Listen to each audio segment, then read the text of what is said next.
November 9 కోటి సోమవారము. అది కూడా శనివారం రోజు వస్తుంది.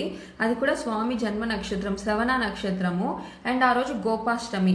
చాలా చాలా విశిష్టమైన రోజు. ఆ రోజు మీరు ఏది చేసినా, అంటే దీపం వెలిగించినా, దీపదానం చేసినా, ఏమి దానం చేసినా, పూజ చేసినా మీకు కోటి సార్లు చేసిన పుణ్యం అయితే ఉంటుంది. ఆ రోజు మీరు చేసిన పూజ వల్ల కోటి సోమవారాలు శివునికి చేసిన పూజ ఫలితం మీకైతే లభిస్తుంది. అండ్ ఆ రోజు పిల్లలు మ్యారేజ్ డిలే అవుతున్న వాళ్ళైతే రావి చెట్టుకు కూడా పూజ చేయాలి. ఆ రోజు గోపాష్టమి కూడా ఉంది. గోసేవ చేయాలి, గోవుకి మేత తినిపించాలి. గోసేవ చేసుకోవడం వల్ల తెలియని కర్మ ఫలాలు ఏమైనా వెంటాడుతున్నా కూడా అలాంటివి పోతాయి. లక్ అనేది కొంచెమైనా యాక్టివేట్ అవుతుంది. అండ్ ఆ రోజు ఖచ్చితంగా యూటిలైజ్ చేసుకోండి. కార్తీక మాసం అంతా చేయలేకపోయినా కోటి సోమవారం వరకు చేసినా కూడా కార్తీక మాసం చేసిన ఫలితం అయితే ఖచ్చితంగా ఉంటుంది.